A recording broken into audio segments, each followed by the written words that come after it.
So today I decided to tackle the job of removing the complete intake manifold from this M104 project engine I've got here.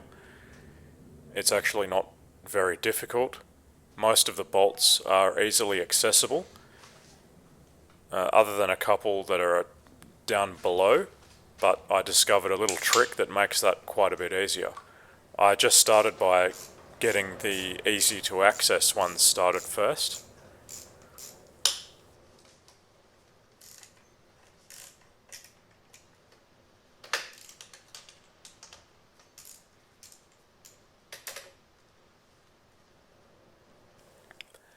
There are a couple brackets in the way of accessing the intake manifold bolts from the top. They simply remove quite easily. There's one at the rear and one at the front as well.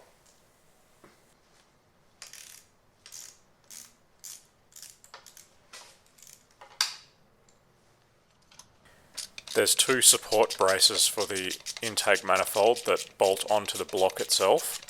I recommend removing the upper and lower bolts off these. It makes life a lot easier.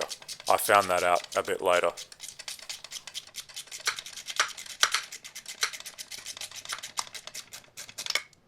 In the interests of preventing excessive fuel vapours leaking from the tank, Australian cars have a fuel cooler installed, so this just needs to be disconnected from the fuel pressure regulator at the airflow sensor housing.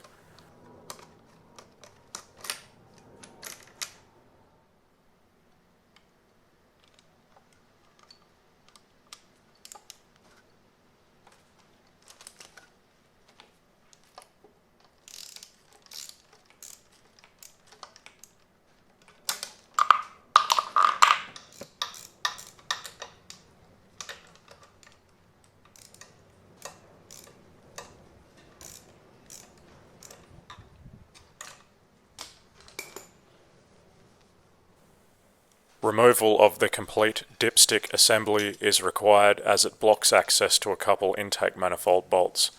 It's not hard, it's only 2 bolts from the top.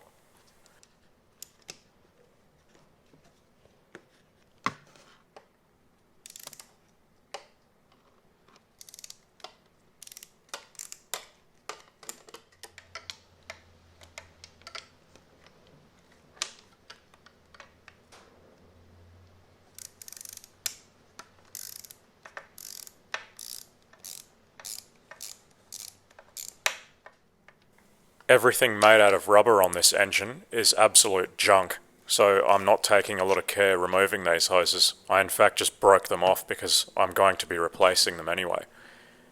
Underneath the 2 outer hoses in the middle are hiding the lower intake manifold bolts.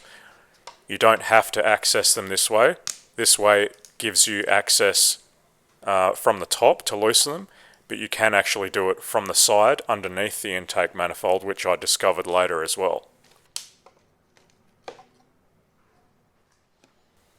Now you can see the 2 most difficult to access intake manifold bolts. They were hiding underneath those 2 outer central rubber hoses. This is the other method that I discovered. You can actually run an extension all the way from the outside of the intake manifold underneath the airflow sensor housing and access those 2 bolts. The front one's not an issue with a 1/2 inch drive, but the rear one is a bit tight. You could make access by removing some of the throttle linkages, but you probably could get it to work with a 3/8 inch drive. On engine versions that have the oil to water heat exchanger at the oil filter housing, there is this additional water pipe running from the water pump assembly at the front of the car. There is 1 bolt holding it in place onto the manifold itself, and that needs to be loosened. This is just a shot of these lower support brackets after I had completely loosened them.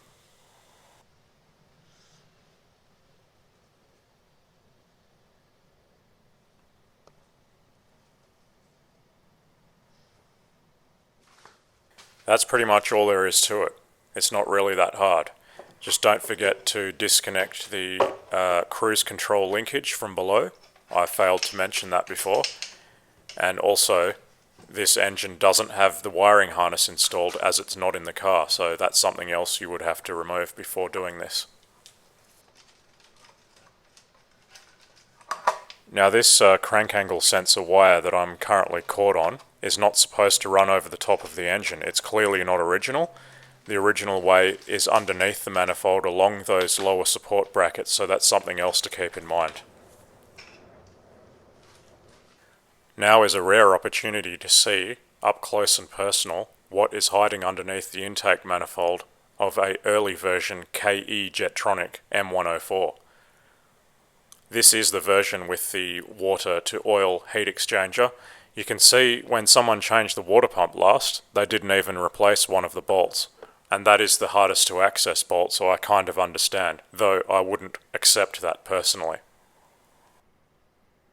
This is the oil to water heat exchanger unit. As you can see, the front connection actually has a leak. That is an O-ring connection.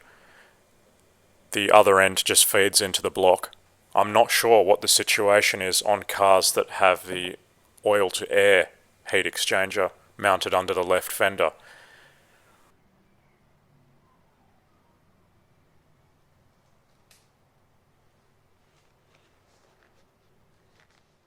Due to engine blow-by, quite a bit of oil does accumulate in the bottom of the intake manifolds on these engines, particularly if it's higher mileage.